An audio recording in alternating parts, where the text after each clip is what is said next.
அமரர் லக்ஷ்மன் கதிர்காமரின் கொலை குற்றச்சாட்டுக்கு எதிராக பிரபாகரன் மற்றும் பொட்டு அம்மானுக்கு பிடியாணை பிறப்பிக்கப்பட்டுள்ளது. எல்டிடி பயங்கரவாத தலைவர் வேலுப்பிள்ளை பிரபாகரன், புலனாய்வுத்துறை தலைவர் பொட்டு அம்மானை கைது செய்யுமாறு கொழும்பு மேல் நீதிமன்றம் இன்று பிடியாணை பிறப்பித்துள்ளது. கொழும்பு குற்றப்புலனாய்வு திணைக்களம் சமர்ப்பித்த அறிக்கையை தொடர்ந்து இந்த உத்தரவு பிறப்பிக்கப்பட்டுள்ளது. இவ்விரு பிரதிவாதிகளுமின்றி வழக்கை விசாரணைக்குட்படுத்தவும் நீதிமன்றம் தீர்மானித்தது. மேலதிக விசாரணை எதிர்வரும் செப்டம்பர் 8ஆம் தேதி இடம்பெறும். சர்வாளத்தோட்டம் பகுதியில் பாதுகாப்பு படையினர் மேற்கொண்ட தாக்குதலில் கடற்புலிகளின் 4 வள்ளங்கள் நிர்மூலமாக்கப்பட்டுள்ளன. இது தொடர்பாக எமது பிரதிநிதி கெலும் குடத்திலக்க தகவல் அளிக்கையில், நந்திக்கடல் ஏரியை கடந்து சென்ற படையினர் மீது தாக்குதல் மேற்கொள்ள 4 வள்ளங்கள் மூலம் வந்திருந்த கடற்புலிகள் மீது படையினர் மேற்கொண்ட தாக்குதலில் 4 வள்ளங்களும் நிர்மூலமாக்கப்பட்டன. பிரிகேடியர் பிரசன்ன டி சில்வாவின் தலைமையிலான படையணி இப்பிரதேசத்தில் முன்னேறிச் செல்கின்றது. இதனை தடுக்க எல்டிடி பயங்கரவாதிகள் பாரிய பிரயத்தனங்களில் ஈடுபட்டு வருகின்றனர்.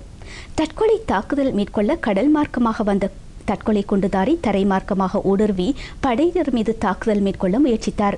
இருப்பினும் எந்தவித பிரயோசனமும் கிடைக்கவில்லை. படையினர் மேற்கொண்ட பலத்த தாக்குதல்கள் காரணமாக இவர்கள் மேற்கொண்ட முயற்சி படுதோல்வி அடைந்தது. 6வது மற்றும் 21வது படையணி நிலை கொண்டுள்ள நந்திக்கடல் கரையோர பிரதேசம் மீது தாக்குதல் மேற்கொள்ள எல்டிடி பயங்கரவாதிகள் முயற்சித்தனர். இருப்பினும் இவற்றையும் படையினர் முறியடித்தனர். எல்டிடி பயங்கரவாதிகள் தற்போது இறுதிக்கட்டத்தை அடைந்துள்ள நிலையில் படையினரின் வேகமான முன்னேற்றத்தை தடுக்க தற்கொலை குண்டுதாரிகளை பயன்படுத்துகின்றனர்.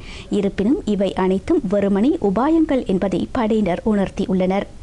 எல்டிடி பயங்கரவாதிகளுக்கு பலத்த சேதங்கள் ஏற்படக்கூடிய வகையில் படையினர் தாக்குதல்களை மேற்கொண்டு முன்னேறி செல்கின்றனர்.